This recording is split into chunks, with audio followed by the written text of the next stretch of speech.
Bienvenidos, bienvenidas sean a esta capacitación organizada desde la Dirección General de Derechos Humanos de la Suprema Corte de Justicia de la Nación. A nombre de la directora general, la maestra Regina Castro Trausen, les damos la más cordial bienvenida y nos da bastante gusto que nos acompañen en esta capacitación que va a ser sobre garantías judiciales en materia penal. Les cuento que mes con mes, desde la Dirección General, a lo largo de 2021, se han realizado una serie de capacitaciones sobre diferentes temas en materia de derechos humanos. Se han abordado derechos económicos, sociales y culturales, niños, niñas y adolescentes, personas LGBT+. Y esta vez toca el turno a una serie de derechos que son de extremada relevancia para la operatividad del sistema judicial, en específico por lo que hace a la materia penal. No son estrictamente derechos procesales, sino su configuración, desarrollo e interpretación ha sido desde el punto de vista de derechos humanos que representan limitantes al poder del Estado. Así que nos parece que es bien relevante esta capacitación, nos da mucho gusto nos da mucho gusto que se hayan inscrito, porque sabemos que muchos de ustedes se desempeñan de manera diaria en el sistema de justicia penal, como jueces, juezas, tal vez secretarios, secretarias de sala o de juzgado en los estados que aún se conservan los pocos juzgados del sistema tradicional, o magistrados, magistradas. Sabemos que tenemos de todas las personas, y la doctrina constitucional que será expuesta, al decir constitucional, pues también abarca lo relativo a estándares internacionales, será, yo creo que muy relacionada con los casos, con los problemas que les toca ver de manera diaria. De este modo, hemos pensado que una capacitación sobre garantías judiciales en materia penal tenga una introducción sobre el tránsito al sistema penal acusatorio, y como a manera introductoria de cuál es la trascendencia de esto, cómo impacta en el proceso, luego cuál es la base normativa de lo que vamos a estar estudiando, analizando estos 3 días, hoy, mañana y el jueves, desde la Constitución, la Convención Americana, el Pacto Internacional de Derechos Civiles y Políticos, luego qué lugar ocupan estas normas dentro del sistema normativo, son vinculantes, no, de acuerdo a la propia doctrina de la Corte, qué se ha dicho, y después de eso ya pasar a los derechos de la parte imputada y de la víctima, de manera diferenciada, obviamente. Eso nos va a llevar las 6 horas que estaremos acá, son 2 hoy, 2 mañana y 2 el jueves. Se pueden hacer preguntas desde ahora, muy bienvenidas todas las personas a través del chat, formularlas. Somos un equipo aquí de varias personas y estaremos verificando a lo largo de la sesión cuáles son sus preguntas. Al final de cada uno de los días dejaremos entre 15 y 20 minutos para responder esas preguntas.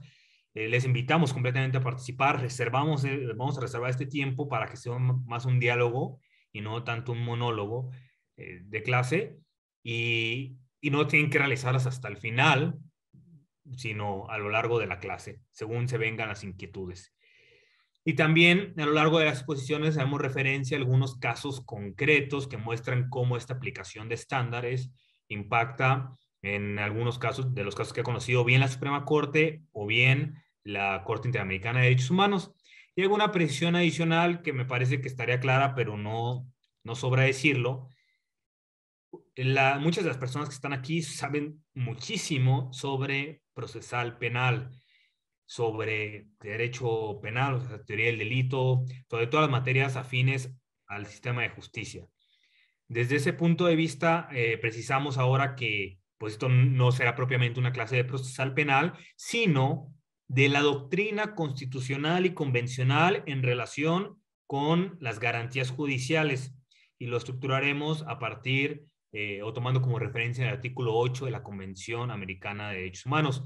Y ustedes, jueces, juezas, o bueno, personas operadoras de justicia, son quienes mejor saben cómo ese estándar puede impactar en un caso concreto. Así que, hecha esa precisión, pasamos al primero de los temas. Nos iremos presentando conforme vayamos interviniendo. Yo en mi parte lo hago. Mi nombre es Alonso Lara, soy parte de la Dirección General de Derechos Humanos y le doy el uso de la voz a mi compañero Raúl Rodríguez, que expondrá el primero de los temas. Muy buenas tardes nuevamente. Bienvenidos quienes llegaron un poco tarde y ahí estamos a punto de continuar. Ojalá que sea de mucho provecho. Adelante, Raúl. Muchísimas gracias, Alonso, y les doy la bienvenida nuevamente. Vamos a iniciar el tema. Vamos a iniciar con el tema de marco normativo. Voy a compartir pantalla. Permítanme tantito.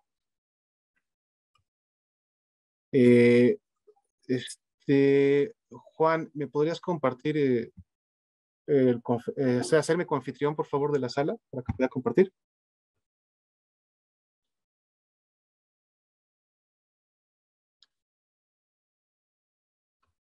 En un momento. Bueno, iniciaremos antes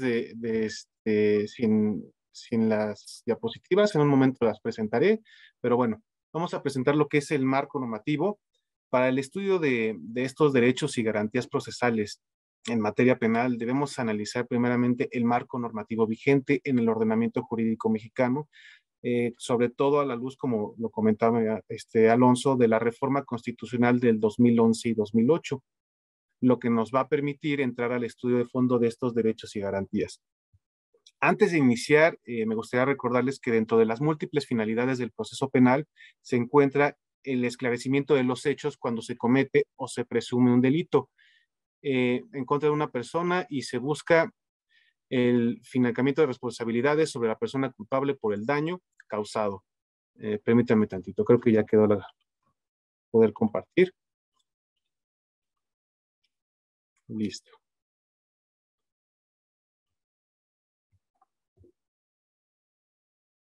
Ok. Bueno, como les decía, bueno, uno de las múltiples finalidades entonces del proceso penal es el esclarecimiento de los hechos, ¿no? Sin embargo, existen situaciones en esta búsqueda donde pues se puede dar el caso, la posibilidad de dañar la esfera jurídica y social de las personas que intervienen en este proceso, causando violaciones a sus derechos fundamentales. Y bien, conociendo este marco normativo, estableceremos parámetros de control vigente en el ordenamiento jurídico nacional y que las personas operadoras de justicia pues tienen la obligación de aplicar. Empezaremos con el marco normativo nacional. Para continuar, ok, ya está la presentación.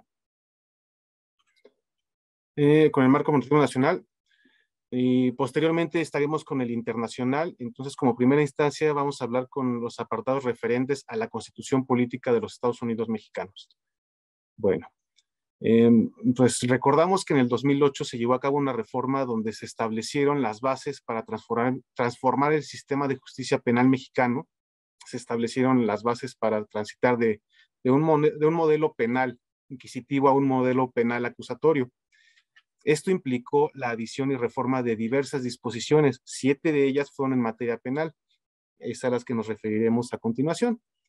Bueno, el primer artículo reformado fue el 16 constitucional. Este regula el derecho de las personas de no ser molestadas en virtud de un mandamiento escrito o de una autoridad competente que funde y motive la causa legal del procedimiento, las órdenes de aprehensión, las limitaciones sobre la pena privativa de libertad y algunas otras actuaciones durante este proceso penal, ¿no? A raíz de la reforma del 2008 y de las posteriores a esta, si bien sigue regulando las cuestiones mencionadas, incorporó lo que es el principio de oralidad de los juicios, eliminando las referencias expresas a que ciertas actuaciones tuvieran que ser escritas, estableció los requisitos para liberar una orden de aprehensión, desarrolló la figura de la flagrancia y estableció ciertas cuestiones sobre el arraigo, profundizando sobre el tema de la delincuencia organizada. También delimitó el uso de las comunicaciones privadas y creó a la figura del juez de control, acentuando sus facultades para resolver las solicitudes de medidas cautelares providencias precautorias y técnicas de investigación. Bueno, el segundo artículo modificado fue el 17 constitucional, el cual establece que nadie puede hacerse justicia por sí mismo y que esta deberá ser impartida por los tribunales competentes. Las reformas que se hicieron sobre este artículo hasta el día de hoy implican dos cambios fundamentales. El primero tiene que ver con el privilegio que se le debe dar a la solución del conflicto sobre los formalismos procedimentales a través de la instauración de mecanismos alternativos de solución de controversias y de reparación. El segundo tiene que ver con la obligación de garantizar la existencia de un servicio de defensoría pública. Ahora bien, los artículos 18 y 19 que también fueron modificados, los cuales establecen la organización del sistema penitenciario, así como la prisión preventiva como medida cautelar o de manera oficiosa, respectivamente. Pues a raíz de estas reformas, actualmente los artículos limitan el uso de la prisión preventiva y se acelera el acceso de las partes a un control judicial, dejando esta medida para los casos que sean realmente necesarios para garantizar la eficacia del proceso y el interés social. Ok. De estos dos, perdón, de los siguientes dos artículos nos vamos a saltar al 21 y 22, que también fueron objetos de reformas a partir del 2008. Esto es porque el artículo 20 constitucional es uno de los pilares de la reforma y es el tema central de la presente capacitación. Artículos en materia que, perdón, el artículo 21 y 22, que en el primero de ellos se refuerza el deber de la policía para realizar las investigaciones con apego a derecho y transparencia. Esto para que no quede duda, perdón, alguna de su responsabilidad y su subordinación al Ministerio Público o al fiscal. De igual manera, se establece la delegación de la acción penal por los particulares en los casos en que la ley lo fije. Y esto abre un espacio con el control ciudadano en las funciones de la Procuración de Justicia. Por su parte, y uno de los últimos artículos antes de iniciar con el 20, el artículo 22, se agrega al texto jurídico el principio de proporcionalidad de las penas, evitando incrementar penas de manera irracional, implicando que la imposición y ejecución de las penas se lleve a cabo en función del caso en concreto. Ahora bien, vamos a iniciar con el artículo 20. Como se mencionó anteriormente, es uno de los pilares de la reforma. La Suprema Corte reconoció esta importancia al establecer que los 10 artículos reformados, 7 en materia penal y 3 procedimentales, perdón, constituyen el eje rector de la misma, el artículo 20. Hay 3 diferentes apartados que integran el actual artículo 20 constitucional. El apartado A, que nos habla de los principios generales, el apartado B, de los derechos de toda persona imputada, y el apartado C, que nos habla de los derechos de las víctimas. Es importante mencionar que antes de la reforma del 2008, el artículo 20 solo contenía 2 apartados, en donde se reconocía las garantías del inculpado y las garantías de la víctima u ofendido. A raíz de esta reforma, se estableció la oralidad como eje rector del proceso penal y estableció los principios que rigen el proceso penal, defendiéndolos y abandonando el sistema inquisitivo mixto y adoptando el sistema penal acusatorio. Además, se pusieron de manifiesto los derechos humanos, tanto de las personas acusadas como de las víctimas del delito, de una forma más progresista que como estaban establecidos con anterioridad de dicha reforma. Dentro del apartado A, vamos a hablar cada uno de los apartados, una pequeña introducción, ya que los abarcaremos con profundidad más adelante, mis compañeros. Dentro del apartado A de los principios, se reconoce que los principios de publicidad, contradicción, concentración, continuidad e inmediación regirán el proceso penal. En este sentido, la primera sala de la Suprema Corte, al resolver el amparo en revisión, creo que nos están cambiando, ok. Me quedé que dentro de los principios, perdón, la Suprema Corte, al resolver el amparo directo en revisión 6.888-2018, reconoció que estos principios son ejes fundamentales del quehacer jurisdiccional y que deben de permear en todas las etapas del procedimiento. Asimismo, se reconoció que estos principios son interdependientes y su observancia permite la plena garantía de los derechos de las personas inculpadas y también de las víctimas, y por lo tanto, que también las legislaciones secundarias y las personas operadoras jurídicas deben aplicarlas. En el siguiente amparo en revisión, el 4.619 de 2014, en este se estableció que dicha reforma trajo consigo un nuevo modelo de enjuiciamiento penal. Esto basado en una metodología de audiencias, cuyos ejes rectores se encuentran establecidos en los diferentes apartados que integran el artículo 20 constitucional que mencionamos anteriormente. Este sistema busca garantizar la seguridad y libertad de las personas en el entendido de que el proceso penal solo sería legítimo si se sentencia a las personas culpables y se absuelve a los inocentes. Ok, disculpe. Pasamos a la siguiente. Vamos a hablar ahora del apartado B. Como les comentaba, solamente vamos a dar un panorama general. En cuanto a este apartado B, denominado los derechos de toda persona imputada y cuya denominación antes de la reforma era del inculpado, perdón, establece las garantías judiciales con las que cuentan las personas que están siendo sometidas a un proceso. Hoy en día este apartado contiene 9 fracciones dedicadas a garantizar los derechos de las personas sometidas a procesos, dentro de los cuales se destacan la presunción de inocencia y el derecho a declarar a declarar o negarse a hacerlo. También a ser informado desde el momento de su detención respecto de los hechos que se le imputan, y al derecho de la defensa a través de la recepción de los testigos y cualquier medio de convicción, la publicidad como un derecho también, y su regla excepcional, y entre otros, de los cuales se van a profundizar más adelante, como les había comentado. Finalmente, vamos a entrar en lo que es el apartado C, que es donde se establecen los derechos de las víctimas u ofendidos. Dentro de los objetivos de la reforma en cuestión, se planteó el reto de buscar justicia para todas las partes en el proceso, para que, pues, por un lado, se sancione a la persona responsable de la comisión de un delito y, por otro lado, que se logre la reparación del daño para las víctimas del delito.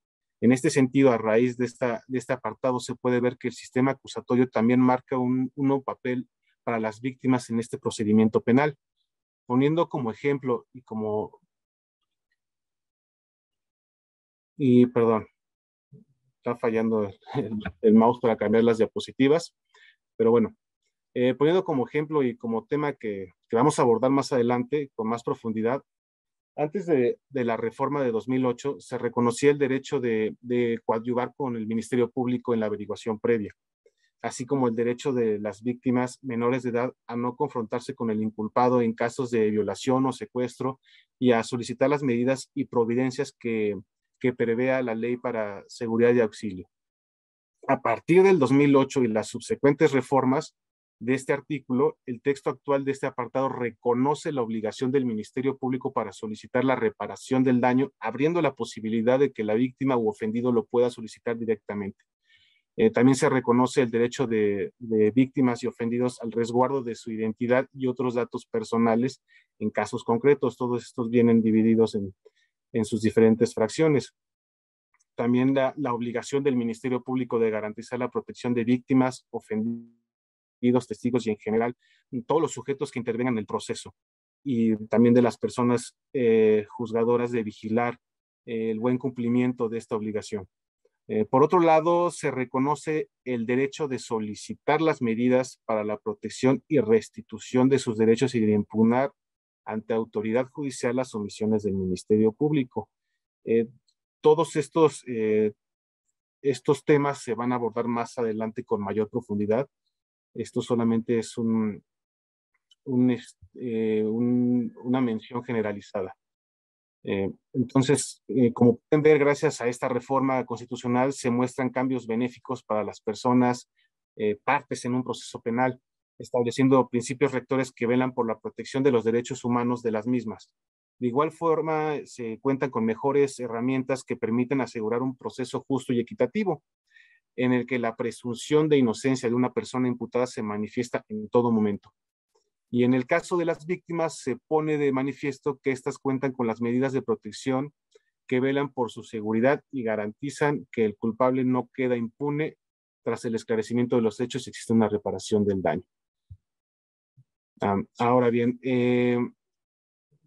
La reforma del 2008 trajo consigo, además de la modificación del texto constitucional que acabamos de mencionar, trajo una homologación de los procesos penales estatales y federales a través de la entrada en vigor del Código Nacional de Procedimientos Penales para lograr una transición con criterios uniformes en todo el país.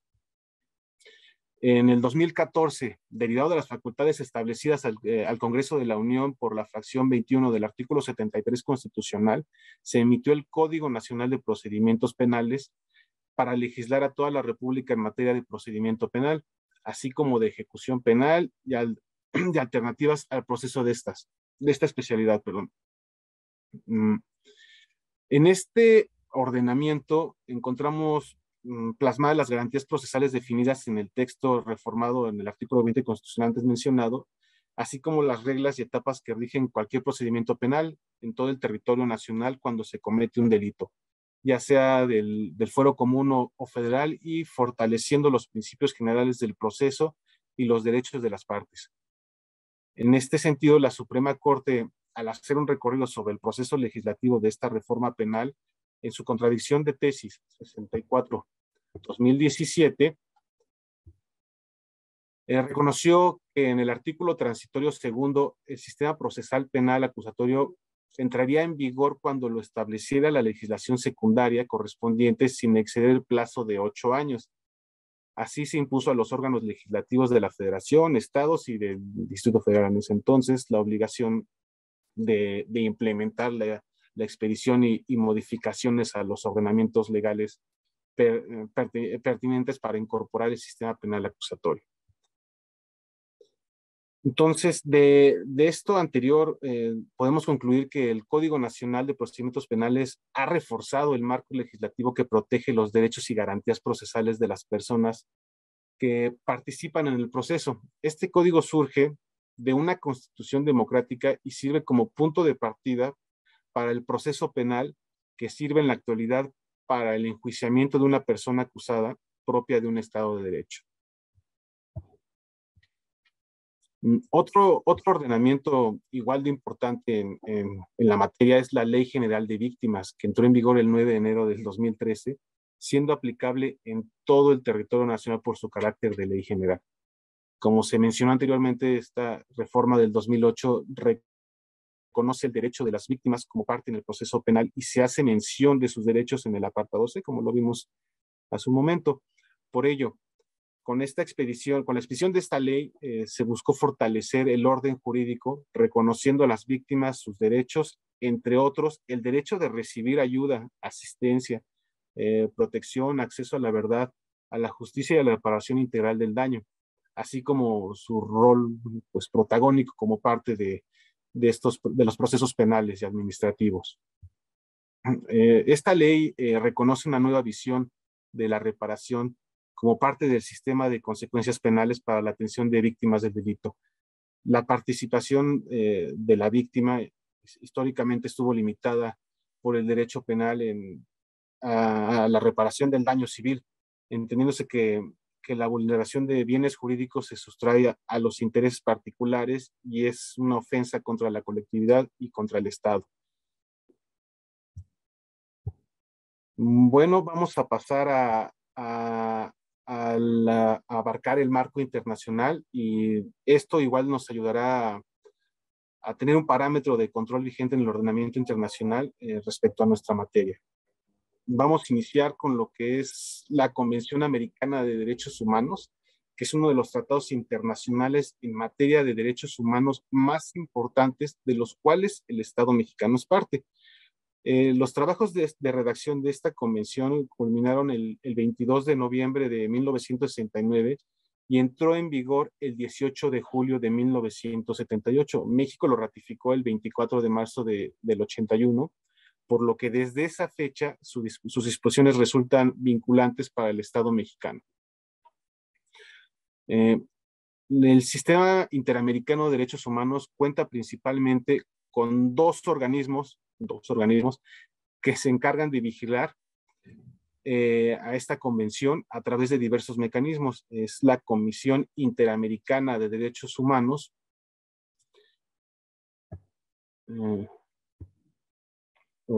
perdón. Listo. La Convención Americana, perdón, la Comisión Interamericana de Derechos Humanos y la Corte Interamericana de Derechos Humanos. Dentro de este ordenamiento, las garantías judiciales con las que cuentan las personas están reconocidas en el artículo octavo de esta, de esta convención, así como en otras disposiciones. Y estas son el conjunto de requisitos que deben observarse en las instancias procesales, en todas las instancias procesales, perdón. En el sistema interamericano, la noción de garantías judiciales se refiere a todos aquellos derechos que tienen como finalidad la protección de la persona que se encuentra sometida a un procedimiento legal ante una autoridad competente, que puede ser de orden civil, laboral, fiscal o de cualquier otro carácter. El artículo, el artículo octavo de la Convención se divide en 5 apartados.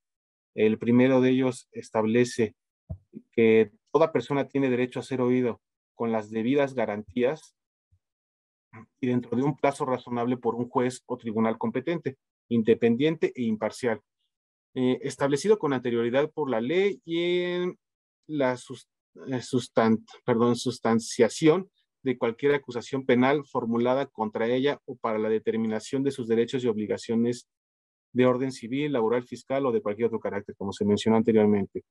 Este primer apartado habla de garantías que deben otorgarse a todas las personas en materias de cualquier carácter. La Corte Interamericana, en el caso Iker Bronstein contra Perú, estableció que este artículo es igualmente aplicable a las situaciones en que alguna autoridad no judicial dicte resoluciones que afecten la determinación de tales derechos. Ahora, respecto al apartado 2 del mismo artículo, podemos ver que del mismo ordenamiento se establecen una serie de garantías mínimas que gozan todas las personas inculpadas de un delito. Si bien este artículo podría interpretarse en el sentido de que solo se refiere a las garantías con las que cuenta una persona sometida a un proceso penal, en el caso Tribunal Constitucional contra Perú de la Corte Interamericana de Derechos Humanos se estableció que, a pesar de que este apartado no se refiere de manera específica a procesos en materia civil, laboral, fiscal o de cualquier otro carácter, las garantías establecidas en esta disposición se aplican también a esos órdenes y no exclusivamente en materia penal.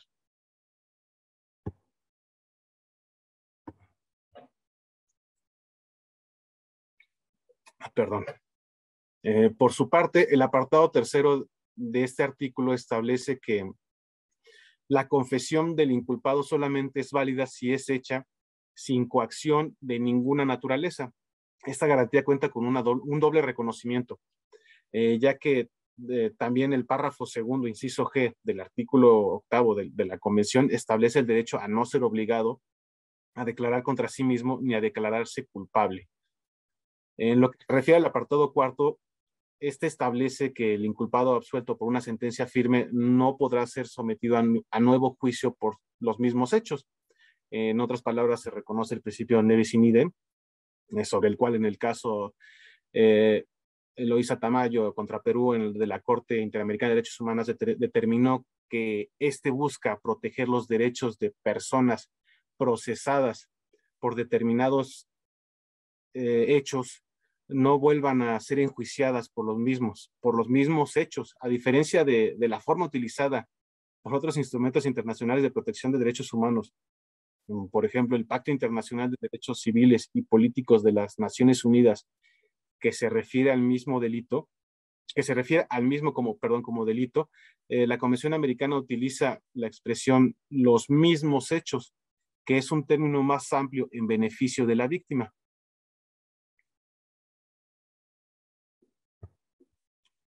Muy bien, en el apartado y finalmente 8.5 de la Convención establece que el proceso penal debe ser público, salvo en lo que sea necesario para preservar los intereses de la justicia, es decir, reconoce el principio de publicidad al respecto, la publicidad al respecto, la Corte Interamericana en el caso de Iribarne contra Chile, estableció que una de las principales características que debe reunir el proceso penal es su carácter de público, como elemento esencial de las garantías judiciales y de los sistemas procesales penales acusatorios.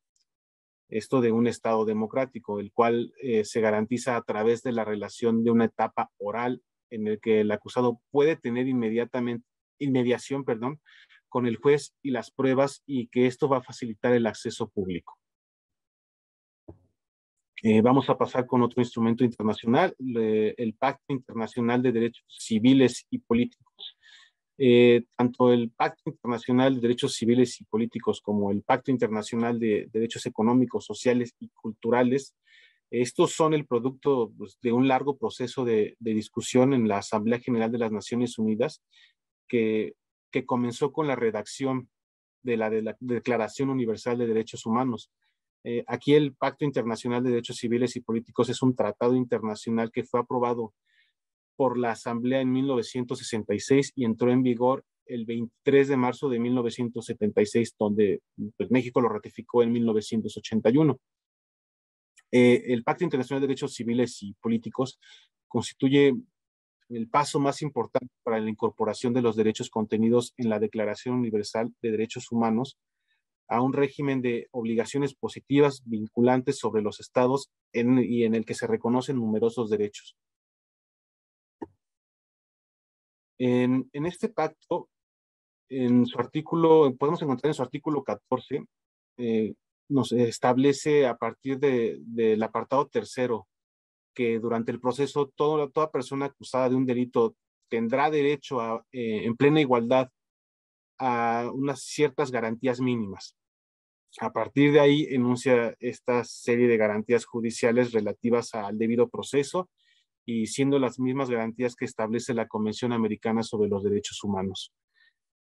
Ahora bien, en el apartado primero del artículo 14, se dispone que toda persona tendrá derecho a ser oída públicamente y con las debidas garantías. En el apartado 2 de esta disposición se establece que las personas acusadas de un delito tienen derecho a que se presuma su inocencia mientras no se pruebe su culpabilidad conforme a la ley. En el apartado tercero se detallan esas garantías en relación con los procesos penales, mientras que en el apartado 4 se reconocen garantías en procedimientos aplicables a los menores, perdón, a los niños, niñas y adolescentes, que bueno, lo menciona de otra manera. El apartado quinto establece el derecho a recurrir el fallo condenatorio y la pena que se le haya impuesto a una persona. Por su parte, el apartado sexto habla de los supuestos en los que procede una indemnización a una persona que ejecutó una pena injustamente y por último podemos ver en el apartado 7 que reconoce el principio ya mencionado anteriormente de Nevis in idem. En este sentido, el Comité de Derechos Humanos, en su observación general número 13, ha interpretado el artículo 14 del pacto, estableciendo que el objeto de estas disposiciones es garantizar la adecuada administración de la justicia y afirmar una serie de derechos individuales como la igualdad ante los tribunales y cortes de justicia, el derecho a ser oído públicamente y con las debidas garantías por un tribunal competente, independiente e imparcial establecido por la ley. Asimismo, el comité reconoció que estas garantías aplican a todos los tribunales, ya sean ordinarios o especiales, y que estos deben tener la autoridad de examinar cualquier alegación de violaciones de los derechos del acusado durante cualquier fase del proceso. Entonces, tomando en cuenta esto, lo anterior, durante la presente exposición se utilizarán algunos de estos instrumentos con el fin de dar a luz y contenido al artículo 14 del pacto en cuestión y la forma en la que estos permean dentro del ordenamiento jurídico mexicano. Vamos a hablar del control de convencionalidad. Es importante destacar que a la luz de la reforma en materia de derechos humanos del 2011, los tratados internacionales, así como sus interpretaciones, adquirieron un papel fundamental para la resolución de casos en sede judicial. Es así que la forma en la que han permeado el derecho internacional de los derechos humanos en el ordenamiento jurídico mexicano a través del control de convencionalidad y el cual fue analizado por la Suprema Corte en algunos casos paradigmáticos, como es el expediente varios 912-2010 y la contradicción de tesis 293-2011. Durante la presente capacitación es de gran relevancia entender la forma en la que pueden aplicarse el derecho internacional de los derechos humanos y las obligaciones que tiene el Poder Judicial.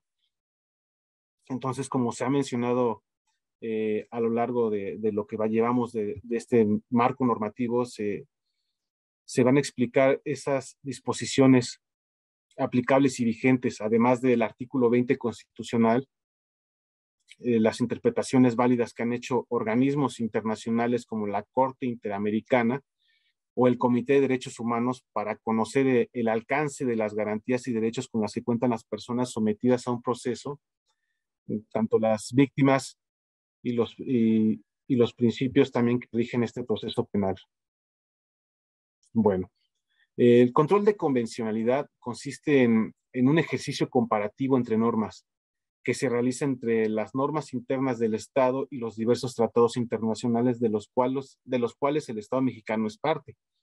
La Suprema Corte, como mencioné en el expediente varios 912-2010, analizó las obligaciones que se dictaron contra el Poder Judicial de la Federación en el caso Radilla Pacheco contra México, a saber lo que es las capacitaciones a los miembros del Poder Judicial en diversos temas de derechos humanos, la interpretación del fuero militar y las obligaciones de realizar un control de convencionalidad.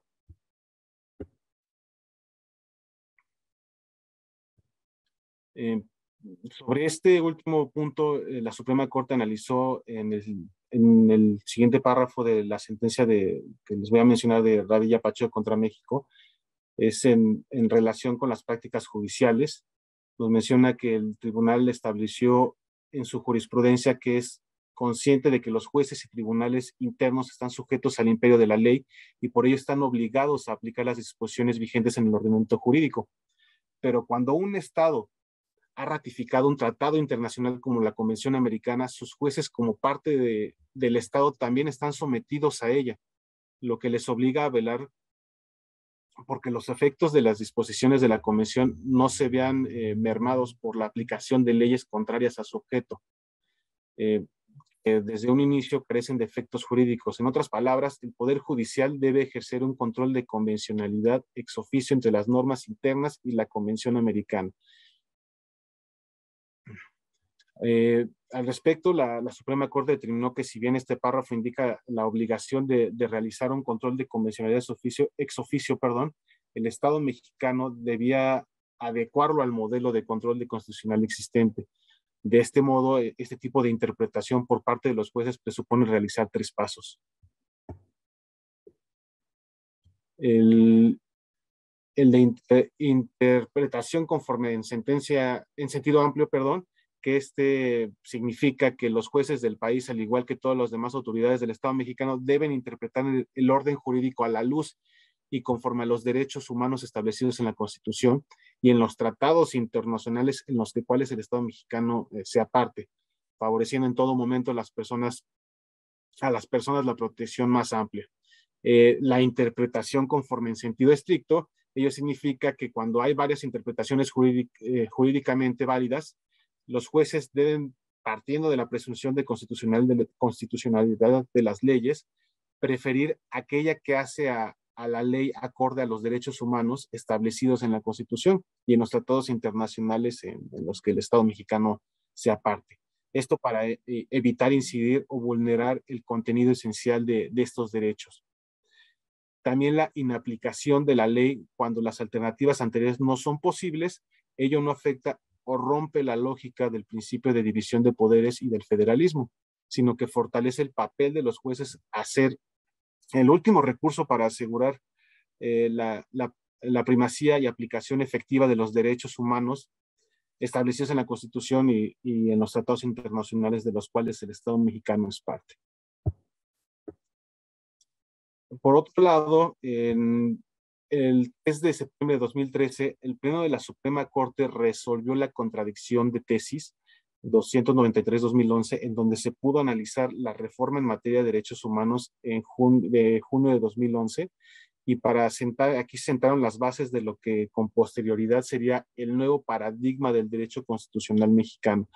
En este asunto, la Suprema Corte analizó dos cuestiones. La primera, sobre la posición jerárquica de los tratados internacionales en materia de derechos humanos, de los cuales el Estado mexicano es parte, y la segunda, sobre el valor de la jurisprudencia de la Corte Interamericana para las y los juzgadores nacionales. Esta contradicción fue pues de gran relevancia, ya que estableció un precedente con carácter obligatorio para todas las autoridades jurisdiccionales del país.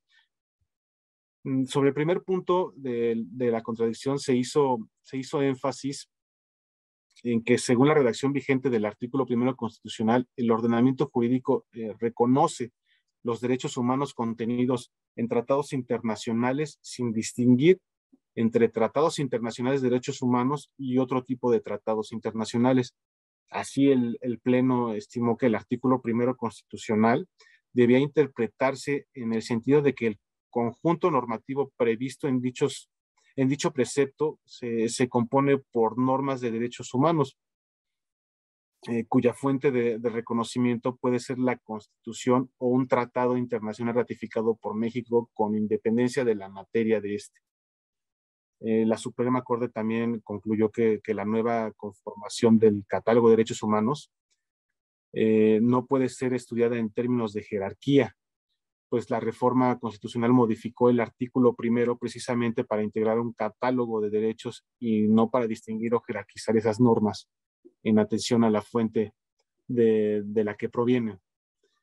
Finalmente, sobre el principio de supremacía constitucional a la luz de este nuevo marco constitucional, la Corte precisó que el entendimiento tradicional de tal principio supone que la Constitución es la norma fundamental del ordenamiento jurídico mexicano y que las demás normas deben ser acordes a este. El Pleno determinó que este principio sigue vigente incluso con la reforma del artículo primero constitucional. Sin embargo, lo que sí cambió fue el conjunto de normas jurídicas respecto de los cuales se aplica dicho principio, ya que el catálogo de derechos humanos se amplió significativamente. En cuanto a en relación con el principio pro persona, obliga que la interpretación de los derechos humanos se desarrolle favoreciendo en todo tiempo la protección más amplia. Sin embargo, cuando en la Constitución haya una restricción expresa al ejercicio de los derechos humanos, se deberá estar a lo que indica la norma constitucional. Ahora, con relación al segundo punto de la contradicción de tesis que estamos analizando, el Pleno reconoció que la misma Corte Interamericana ha establecido que también son vinculantes las interpretaciones que haga la Corte Interamericana. Esta Corte, como intérprete de la Convención Americana de Derechos Humanos, en sus casos contenciosos, al interpretar una disposición de la Convención. En ese sentido, los estados que son parte de la Convención Americana no solamente deben tener en cuenta a la propia Convención, sino a la interpretación que la Corte hace de ella.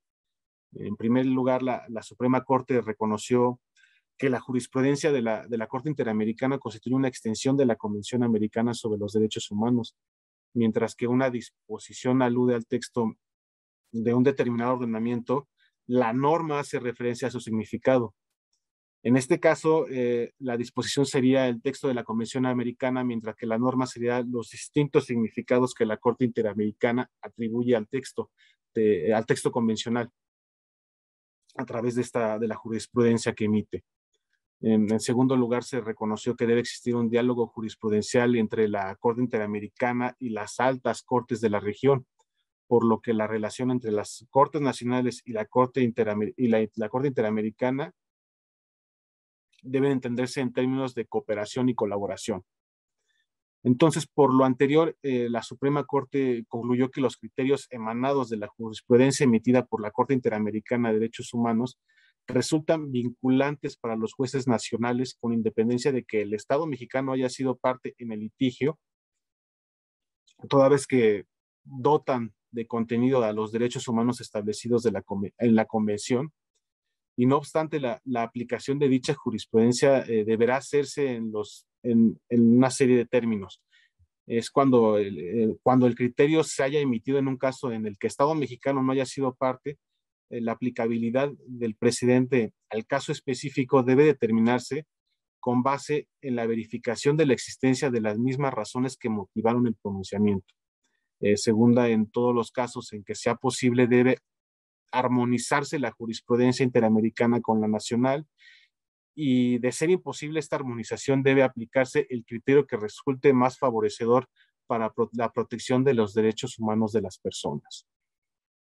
Bueno, espero que haya quedado un poco claro lo que es el marco normativo constitucional e internacional. Si tienen alguna duda, espero sus preguntas con todo gusto. Daré la voz a mi compañero Alonso. Muchas gracias, Raúl, por esta parte introductoria sobre el marco normativo. Has dejado claro cuáles son las normas aplicables en el ámbito nacional e internacional, cómo fue el tránsito hacia el sistema acusatorio. A continuación voy a empezar con la exposición de los derechos de la parte imputada. Por una configuración del Zoom, hoy no tenemos chat, ya se habrán dado cuenta, pero para enviar sus preguntas solo por el día de hoy, les pido por favor que sea al siguiente correo que lo que voy a proyectar.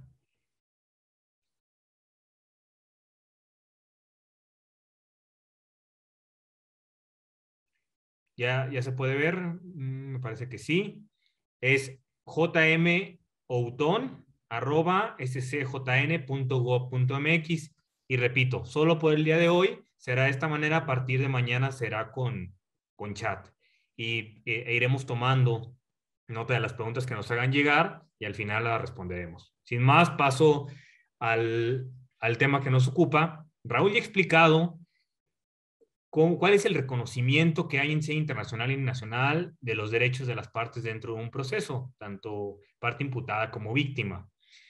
Y el primero de los derechos, tomando como referencia el artículo 8 de la Convención Americana de Derechos Humanos, es derecho a un juez natural. El fundamento de este derecho está previsto en la Constitución Política de los Estados Unidos Mexicanos, su artículo 21. Voy a interrumpir lo del correo y lo vuelvo a poner más adelante. El artículo 21 constitucional establece que la imposición, modificación y duración de las sanciones corresponde a la autoridad judicial. Por su parte, el artículo 13 de la propia Constitución contiene de manera expresa la prohibición de tribunales especiales. Por su parte, la Convención Americana, en el artículo 8, señala que cualquier persona debe ser oída con las debidas garantías y por un tribunal competente e imparcial en la determinación de sus obligaciones de carácter civil, fiscal o incluso en la asignación de responsabilidad penal, que es lo que nos ocupa. Esto implica que la garantía de juez natural no solo es relevante en la materia penal, sino de acuerdo con la Convención Americana, en cualquier materia que implique como la asignación o la determinación acerca de una responsabilidad. El Pacto Internacional para Derechos Civiles y Políticos, en el artículo 14, la reconoce en términos similares. Esta es la base constitucional y convencional. ¿Cuál ha sido la interpretación que ha hecho la Corte Interamericana de Derechos Humanos? Podemos dirigirnos al caso Barreto-Leiva. En este caso, la Corte Interamericana planteó una relación estrecha entre el juez natural y el tribunal competente. ¿Esto qué significa? Que la garantía de juez natural se liga de manera muy estrecha a la competencia que constitucional y legalmente se reconozca a las personas juzgadoras, una competencia que debe estar establecida de antemano. Hay una prohibición de que según sucedan los hechos del caso o durante ocurran ciertos hechos, se instauren tribunales o juzgados especiales que no estaban previstos en leyes, sino que se creen para juzgar a cierta persona o a ciertos hechos. Y por otro lado, ¿cuál es la segunda faceta de este derecho al juez natural? En el caso Aptis Barbera, la Corte Interamericana de Derechos Humanos lo complementó y dijo, tiene que ser conforme a los procedimientos legalmente establecidos. Entonces, por un lado tenemos un tribunal competente en términos constitucionales y legales, y por otro, que el procedimiento se sustancie conforme a las reglas legalmente establecidas. Entonces, no basta que el tribunal esté ahí, previsto de manera anterior, sino que su actuar se apegue a los procedimientos o a las normas legales. Como podemos ver, esto es una garantía contra la arbitrariedad. Impide que las autoridades judiciales o en suma los órganos del Estado impongan reglas específicas o sometan a jurisdicción de un tribunal especial a una persona, porque eso vulneraría por un lado su derecho de igualdad y por otro su acceso a la justicia. Una característica de las garantías judiciales que ya empezamos a ver en su aspecto general y que vamos a seguir desarrollando es que son límites para que las autoridades, para que el Estado en su conjunto solo afecte la esfera de derechos de las personas, entre esos derechos la libertad, que es uno de los más preciados, cuando se cumplen determinados requisitos. Así que como consecuencia del derecho al juez natural, podemos decir que hay dos consecuencias. Uno, respetar la jurisdicción de los tribunales ordinarios, y al decir tribunales también me refiero a juzgados. Y segunda, la prohibición de tribunales ad hoc, que es lo que ya he mencionado. Tribunales diseñados o creados específicamente para decidir un caso concreto. Como pueden ver, se trata de un derecho que se convierte en un presupuesto para el proceso. Hay otros derechos que se manifiestan durante el proceso, el derecho a controvertir la acusación en términos amplios, dentro del cual podrá caber, por ejemplo, el derecho a presentar pruebas, a examinar a testigos. Pero este es un presupuesto, una condición previa que debe cumplir el proceso para ser válido. ¿Eso qué significa? Que si no hay un cumplimiento de esta obligación por parte de los órganos jurisdiccionales, el proceso es inválido de manera completa. No se puede hablar de un proceso judicial con las debidas garantías si no hay juez natural. Como ya lo vimos, juez natural está relacionado con la garantía de imparcialidad, independencia y competencia. Además, desde el punto de vista internacional, y ojo aquí, si estamos diciendo que es un presupuesto para el proceso, quiere decir que cuando no hubo un juez natural, no se puede decir que un nuevo proceso viola el principio nebis in idem, puesto que no se puede hablar propiamente de un juzgamiento en el sentido de que lo establece esta prohibición de no juzgar a una persona dos veces por los mismos hechos, puesto que no fue válido en sus orígenes, toda vez que no se contaba con estas garantías constitucionales. A nivel interamericano, ¿en qué casos ha sido relevante o se ha declarado violada la garantía de juez natural? En los casos de jurisdicción militar, esta jurisprudencia empezó desde el caso Castillo-Petruzzi y de manera relevante se aplicó en el caso Radilla Pacheco contra México. Ya Raúl mencionaba cuál es la relevancia de ese caso con miras al sistema jurídico mexicano, cómo de ahí derivó el pronunciamiento o los pronunciamientos de la Suprema Corte de Justicia de la Nación sobre el valor de los estándares internacionales, bueno, de las convenciones y de la interpretación de esta. Y en este caso de Radilla Pacheco, como muchos de ustedes ya lo sabrán, se decidió acerca de la desaparición, de, entre otros derechos, desaparición forzada del señor Radilla. Él era alguien involucrado en las causas sociales de su lugar de origen, Atoyac de Álvarez Guerrero, y fue visto por última vez en compañía de su hijo, donde fue aprendido por elementos del Estado y después fue visto, me ha dicho que cuando fue aprendido, no, esa no fue la última, sino fue visto en un cuartel militar con signos de maltrato físico. Después de eso no se supo de su paradero. ¿De qué manera llegamos aquí a la garantía de juez natural?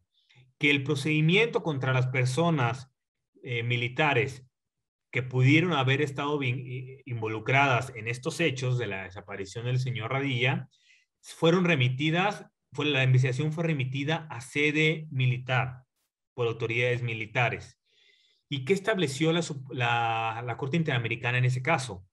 Que no puede ser materia de jurisdicción militar las violaciones graves a derechos humanos, puesto que la jurisdicción militar está limitada a aquellos asuntos en los que se vulnera algún bien jurídico propio de la disciplina militar.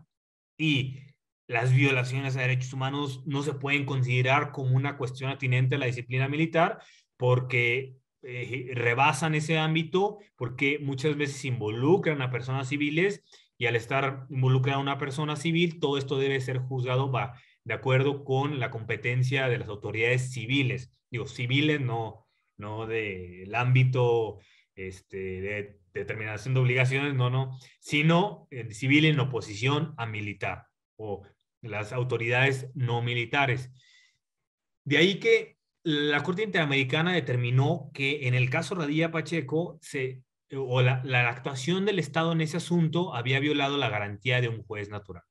Bueno, me voy a ir a otro ejemplo, que es el caso ya también mencionado por Raúl Ibcher-Bronstein. En este caso, se analizó si el Estado incurría en una responsabilidad internacional por los hechos relativos a la pérdida de nacionalidad de la persona peticionaria, y algo que se constató fue que el juzgado que conoció de la inconformidad que presentada por el peticionario, por el señor Bronstein, fue creado en el momento que sucedían los hechos, es decir, en la medida o durante el tiempo que se dictaron las resoluciones relativas a la pérdida de nacionalidad de este señor y como consecuencia la pérdida de unas acciones en negociaciones mercantiles, se crearon los juzgados que determinaron después sus responsabilidades. Y esto dijo la Corte Interamericana de Derechos Humanos, fue inaceptable, toda vez que fue una jurisdicción creada específicamente para conocer de esos hechos, y lo cual no cabe en los términos de la Convención, pues debe tratarse de tribunales de juzgados previamente establecidos. Ahora, vamos a pasar, son varios los derechos que vamos a analizar, y ahora es momento de analizar la presunción de inocencia. Y recuerden, voy a compartir de nuevo la pantalla para que sepan a qué correo compartir las preguntas. Lo repito, jmeuton@scjn.gov.mx. Lo voy a usar un momento más. Vamos a empezar a hablar de presunción de inocencia. Es uno de los derechos más conocidos, incluso por quienes no se dedican al derecho. Al menos es común decir o saber la fórmula de que uno es inocente hasta que se demuestre lo contrario.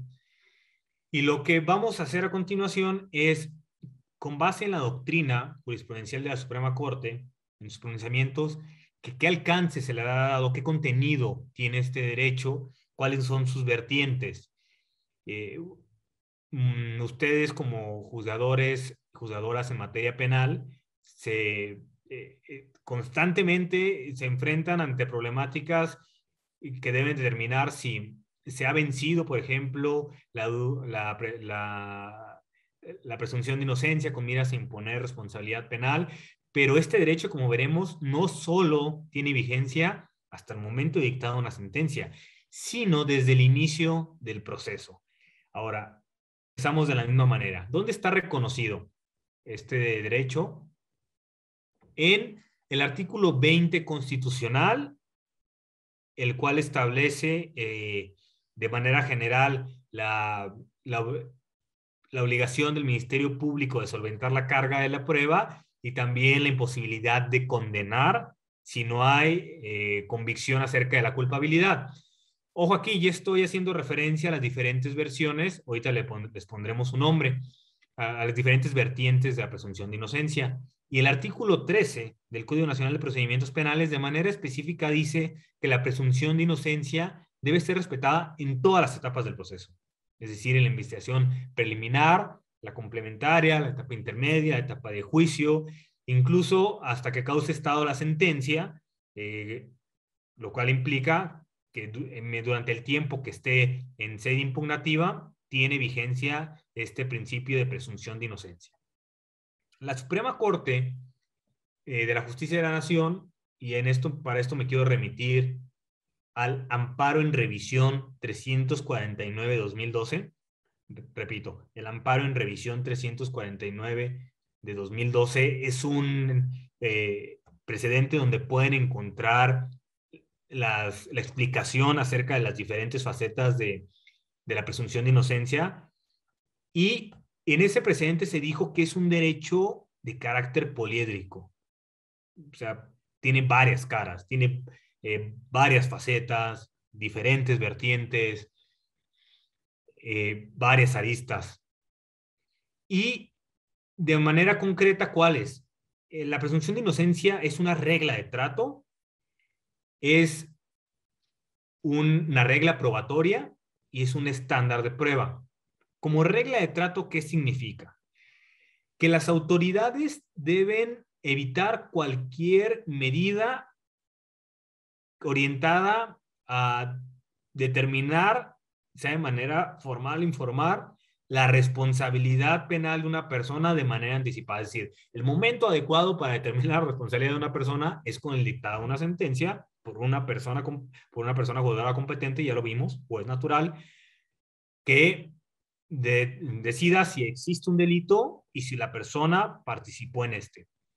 Así que desde la investigación, los actos de la autoridad ministerial y posteriormente las determinaciones emitidas en sede judicial deben estar guiadas por este principio, por evitar cualquier trato que pueda equiparar a la persona investigada o a la persona a la persona imputada con una persona culpable.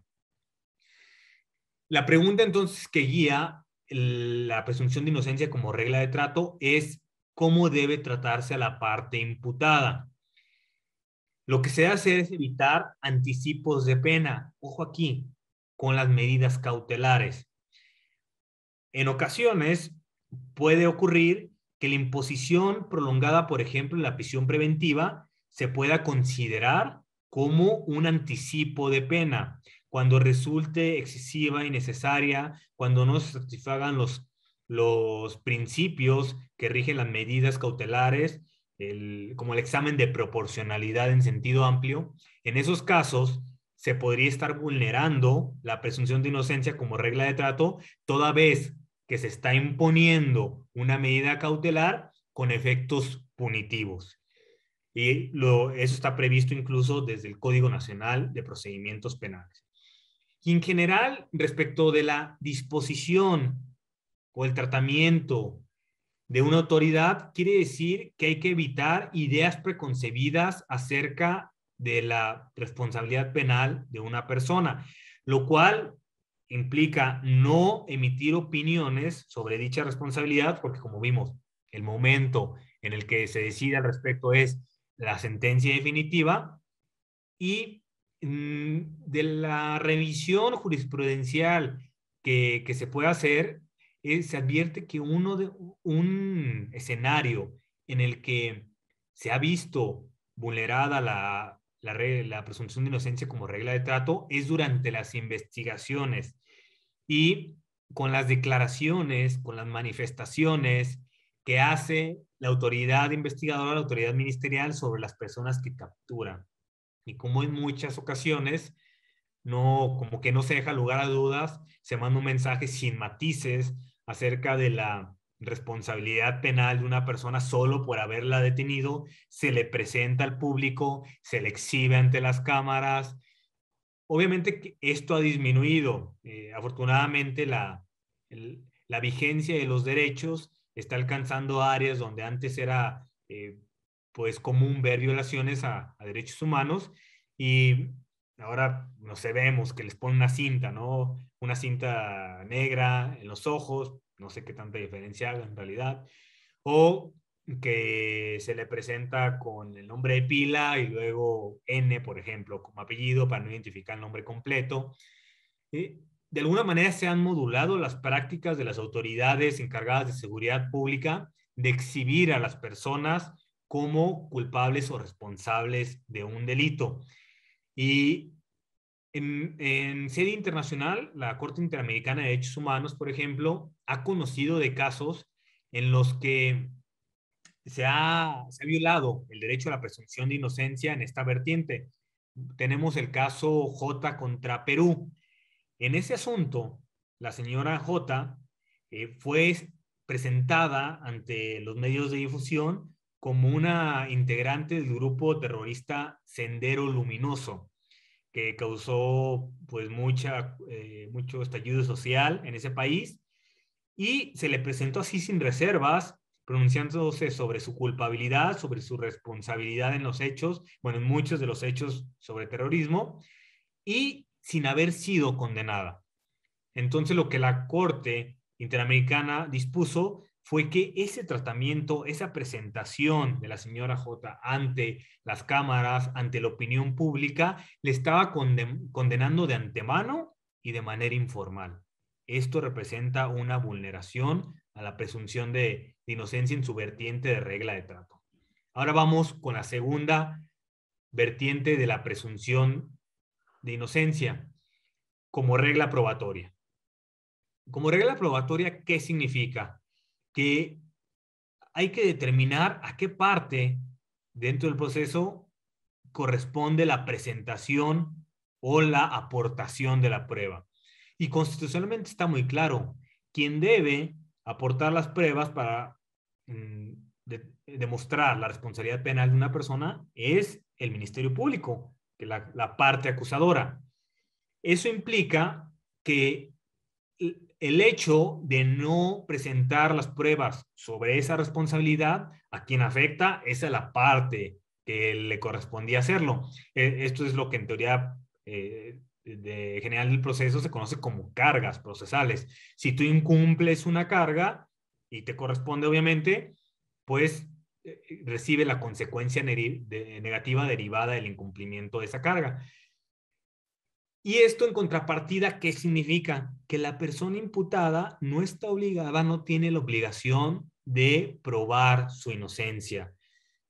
Hay en algunos códigos locales, que son los que regulan la parte sustantiva del derecho penal, es decir, cuáles conductas se consideran como delitos, algunos tipos penales que incluso podrían, se podría sospechar que violan la presunción de inocencia en la vertiente de regla probatoria, que imponen de manera expresa o implícita a la parte acusada la obligación de probar que ha hecho ciertas cosas, dependiendo de la aplicación que dé la autoridad judicial, pero por ejemplo, una incorrecta interpretación y aplicación del tipo penal de incumplimiento de obligaciones familiares, que consiste en no hacer cargo a las obligaciones alimenticias que tiene un progenitor o progenitora respecto de sus hijos o hijas, podría orillar a la parte acusada a tener que demostrar que no ha cometido el delito,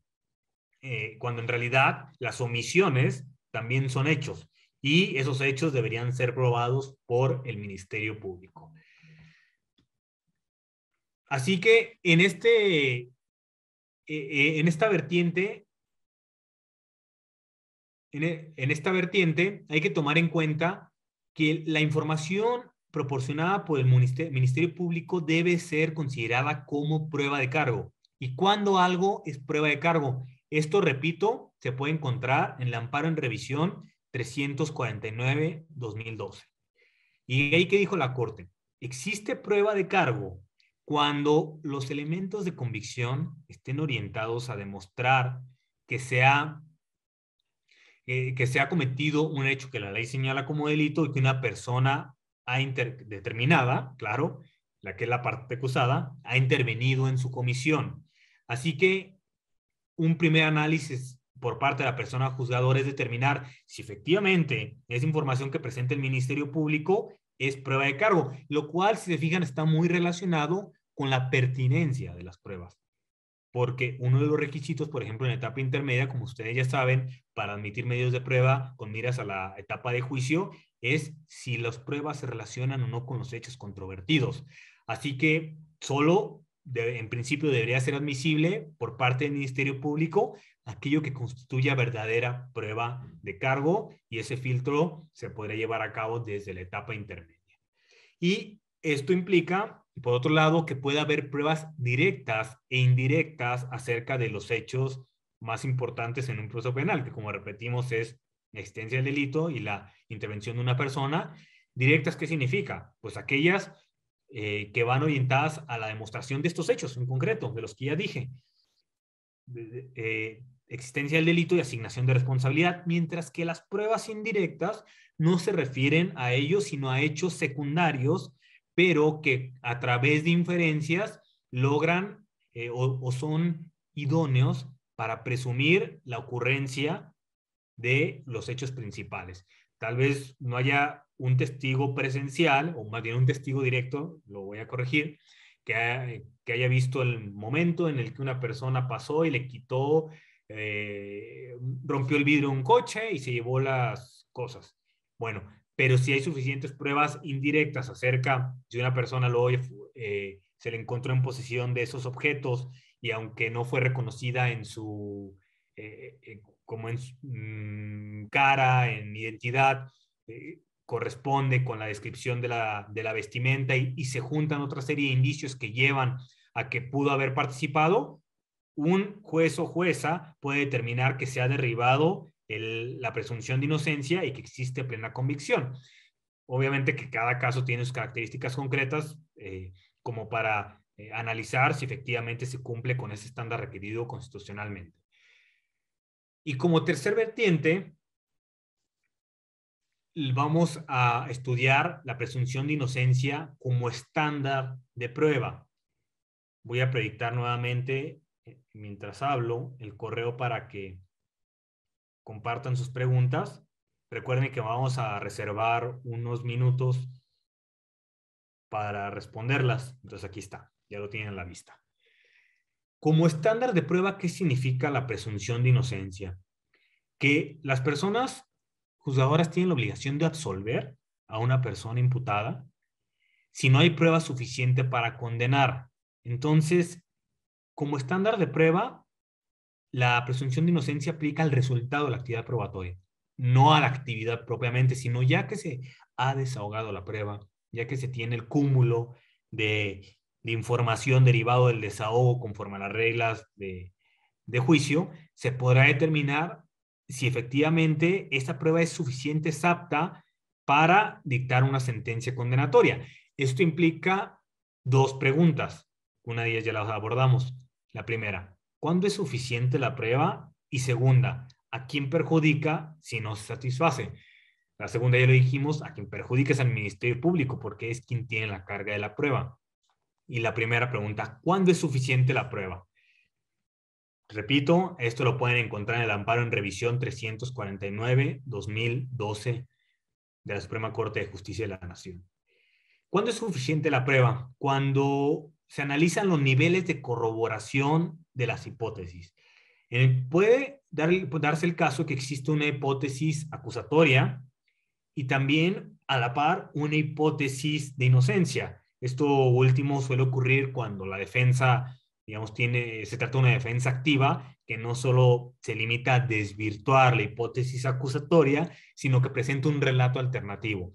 Dice, los hechos no pasaron así, y no solo eso, sino que pasaron de esta otra manera, como los casos que ustedes ya seguro conocen de coartada, ¿no? Que esa persona en realidad estaba en otro lugar en ese mismo momento y por lo tanto no pudo haber cometido el delito.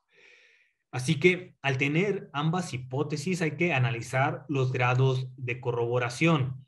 Ojo aquí, el parámetro de referencia no es ver cuál se corrobora más. Eso sería confundir el estándar de prueba con el aplicable en materia civil, que es de la probabilidad prevalente. En materia civil, o la mayoría de los casos, algunas excepciones, lo que aplica es la probabilidad prevalente, eso quiere decir el 50 más 1. Tenemos dos o más hipótesis, ¿cuál es la más probable en términos de probabilidad sin que tenga que existir una convicción como en la materia penal? Aquí no es así. En realidad, quien llega a probar su teoría del caso es la parte acusadora de la fiscalía, y sobre esa teoría del caso, que lleva un relato de hecho, es que se analiza si la prueba es suficiente. Esto implica desvirtuar las hipótesis de inocencia. Si existe una hipótesis de inocencia identificable, o sea, que no solo se limiten a desvirtuar los elementos, por ejemplo, del tipo, o una hipótesis de inocencia relativa, por ejemplo, a la existencia de una de una excluyente del delito que impacte en la antijuridicidad, debe estar desvirtuada. Si no queda desvirtuada esa hipótesis de inocencia, se genera una duda razonable acerca de culpabilidad y no es posible condenar. Además, se debe determinar por la persona juzgadora si existen contraindicios. ¿Esto qué significa? Elementos de prueba que debiliten la hipótesis acusatoria. Tal vez esos elementos de prueba no conforman una teoría completa, una teoría estructurada acerca de lo que ocurrió, pero sí pueden poner en duda los hechos ocurridos o la calificación de la conducta, es decir, si esos hechos configuran un delito. La pregunta que debe responderse la persona juzgadora es: ¿existe una duda razonable acerca de la hipótesis acusatoria? De ser así, es decir, porque existan contraindicios o bien porque las hipótesis de inocencia no estén totalmente desvirtuadas, lo que la Constitución impone es absolver. Una pregunta adicional en relación con la presunción de inocencia es si se requiere una convicción, una certeza absoluta para condenar. No es así. No se requiere una certeza absoluta. Lo que se refiere, lo que dice la Constitución y la ley es que debe de haber una convicción más allá de toda duda razonable. Y no es posible alcanzar una convicción absoluta, puesto que la prueba está sometida a problemas de percepción e interpretación. ¿A qué se refiere esto, la percepción? Los obstáculos, las cuestiones sensoriales que influyen en lo que ve, escucha, siente una persona, en lo que percibe. Sabemos que la prueba no solo tiene que ver con lo que uno ve, o con lo que uno escucha, sino puede referirse a cualquiera de los sentidos y que expresen algo sucedido en la realidad. Y las condiciones de percepción de una persona pueden estar alteradas al momento de los hechos, y no solo eso, sino que los hechos no son brutos. Un hecho puede significar o puede representarse de manera diversa por las personas. A eso se refiere la interpretación de los hechos. Así que por mucho que haya una persona que ha sido testigo de un hecho de manera directa, aún en esos casos no se puede hablar de certeza absoluta de lo sucedido, porque la prueba está sometida a estos posibles dificultades de percepción e interpretación, y aún más, en virtud del principio de inmediación, todo se tiene que desahogar ante la persona juzgadora en audiencia pública. Y a su vez, lo que diga, lo que depongan los testigos, peritos, policías, también pasará por esos mismos filtros de percepción e interpretación. Es decir, ¿qué percibió a la persona juzgadora de lo que se dijo y cómo lo interpretó? Porque, por ejemplo, en el lenguaje, al ser un sistema oral que cobra tanta relevancia el lenguaje, en las testimoniales, no podemos asumir que cualquier persona le da el mismo significado a las palabras que ha dicho la persona que está en la palestra, quien testifica. Así que hay como dos filtros que generan, al menos dos, y podemos encontrar más, que no puede existir certeza absoluta respecto de los hechos sucedidos, sino que el estándar que se debe hacer acerca de la culpabilidad, como ya lo dije, debe ser conforme a esta corroboración de las hipótesis, tanto de la hipótesis de acusación como de la exculpatoria.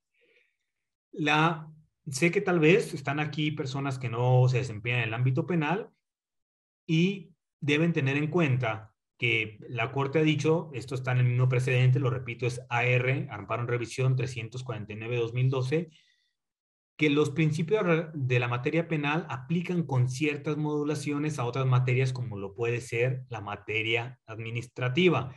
Y esto de las modulaciones porque parece difícil sostener que cualquier determinación de responsabilidad en materia administrativa debe alcanzar el estándar de más allá de toda duda razonable. Si bien la presunción de inocencia es aplicable, las distintas vertientes deben de tener como las adaptaciones razonables para aplicarse dentro de otros procedimientos u otras materias. Hasta aquí la explicación relativa a presunción de inocencia. Vamos a abordar el último derecho por hoy. Seguimos recibiendo sus preguntas en el correo que ya les he compartido, jmauton@scjn.gov.mx. Y el tercero de los derechos de la parte imputada es el derecho a no autoincriminarse, o como se conoce de otra manera, el derecho al silencio. Este derecho tiene su origen en la Quinta Enmienda de la Constitución de Estados Unidos. Y como también muchas de ustedes sabrán, algunas cláusulas constitucionales que tenemos en nuestra Carta Magna son muy parecidas y pueden llegar a considerarse como una reproducción de lo que establece la Constitución de Estados Unidos. Y en la Constitución mexicana está en el artículo 20, apartado B, fracción segunda. Y ojo aquí, este derecho a la no autoincriminación, derecho al silencio, se puede desdoblar. No basta con pensar que la parte acusada puede quedarse callada. En la propia fracción segunda que he mencionado, establece como diversas garantías que se desprenden de la no autoincriminación. La primera de ellas, este derecho implica el derecho de la parte imputada de ser informada de que puede guardar silencio. Entonces, primero que todo, la no autoincriminación impone a las autoridades, y no solo a la judicial, sino a las ministeriales, incluso policiales, de hacer saber a una persona que podría asignarse la responsabilidad penal que tiene el derecho de no decir nada. Tiene el derecho de no declarar. Y eso de no declarar también puede ser un tanto formalista porque de lo que se trata es de no hacer manifestaciones que pudieran impactar negativamente o que pudieran incriminar a alguien con miras a un delito. Así es que no solo pensemos en declarar ante sede ministerial, en una entrevista con una persona defensora, sino cualquier manifestación que, como lo dije, pudiera actualizar la existencia de un ilícito. Segunda garantía, guardar silencio propiamente. Y esta la vamos a desdoblar un poco más y que implica el derecho a no tener que dar una explicación sobre los hechos y mucho más, lo que es más evidente, derecho o la libertad de no autoinculparse. ¿Por qué tiene tanta relevancia este derecho en nuestro sistema jurídico? Porque históricamente hay experiencias negativas que apuntan a que las personas imputadas llegaban a aceptar su responsabilidad penal de manera coaccionada. Y se había sentencias basadas en confesiones que ahora se consideran pues totalmente ilícitas. La tercera garantía, la prohibición de utilización del silencio, o sea, que no se utilice en su perjuicio, o la prohibición de valoración. El derecho, el silencio no puede ser valorado de ninguna manera.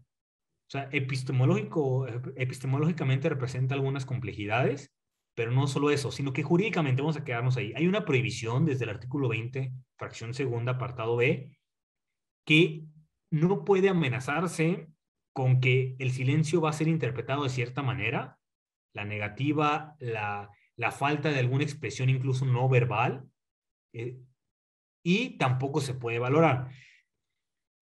¿Cuál es el sentido de esta prohibición de valorar el silencio? Por una parte, evitar que las autoridades judiciales, con miras a decidir sobre la responsabilidad penal, efectivamente valoren ese silencio y le asignen cierto significado para corroborar la acusación. Eso no se puede. Y segunda, que las personas imputadas no estén coaccionadas. ¿Coaccionadas de qué manera? Con la amenaza de que se va a valorar negativamente lo que no digan. Y, por ejemplo, la negación parcial de los hechos tampoco podría, en virtud de este derecho, tampoco podría implicar la aceptación de la otra parte, si la acusación se refiere a un homicidio y unas lesiones, y que diga la persona imputada. Por lo que hace el homicidio, yo no soy culpable. Esto nos lleva a pensar que la persona imputada acepta su responsabilidad por las lesiones. Claro que no, porque sería darle un sentido al silencio. Si sobre las lesiones no dijo nada, pues ejerció su derecho al silencio, y eso no puede ser valorado e interpretado con miras a corroborar la hipótesis de la acusación. Un momentito, es que tenemos una pregunta. Como no se pueden ver en el chat, la tengo que revisar por este medio.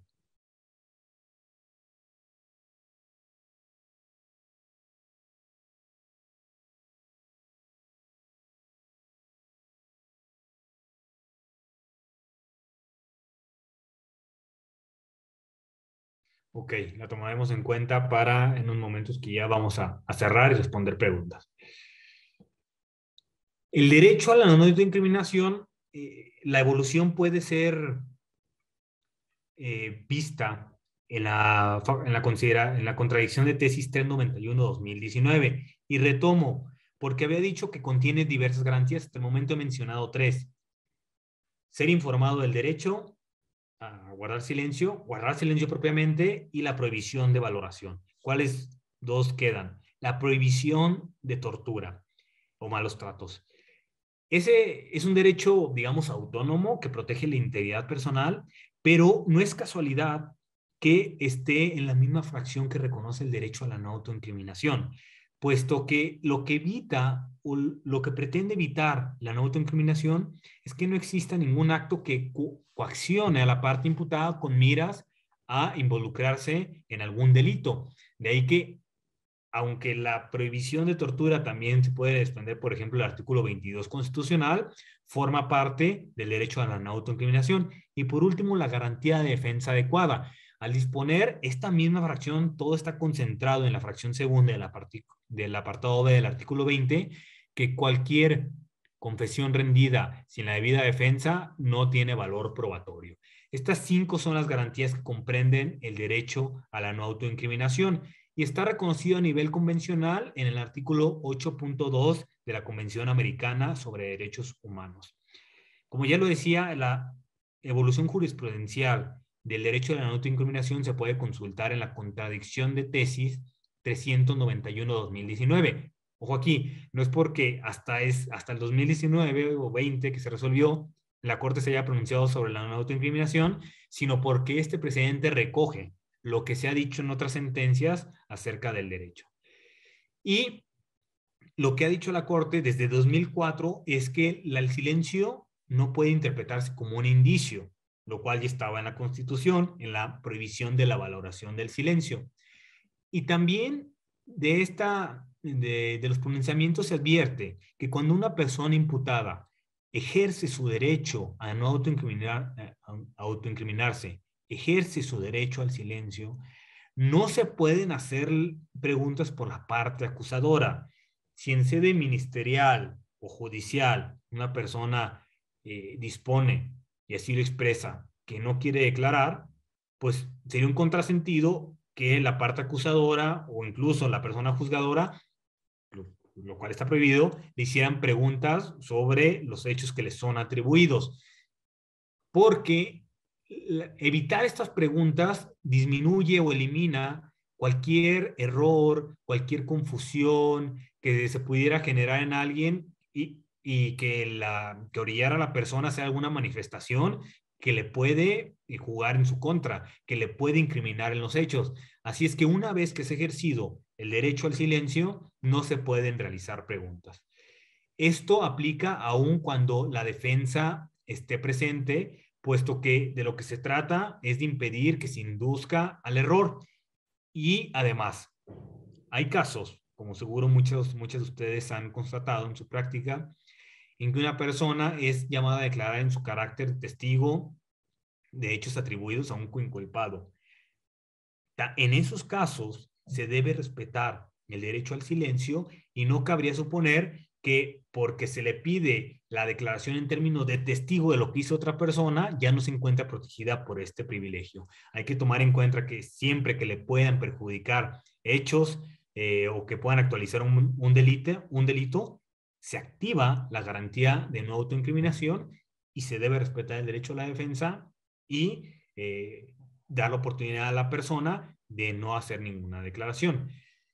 Ojo aquí, en la historia constitucional del derecho a la no autoincriminación, se eliminó de la Constitución la parte que decía declarar en su contra, porque no importa en qué sentido la persona pudiera declarar, si es como versión exculpatoria o como versión autoincriminatoria, puesto lo que se protege es que una no diga nada, no haga ninguna manifestación y que eso no pare ningún perjuicio.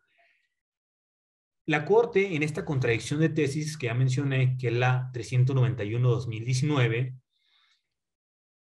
hace unas precisiones más. Por un lado dice que no es viable pensar, en términos constitucionales, que una persona imputada debe tener una versión exculpatoria desde el momento que es detenida para refutar la acusación.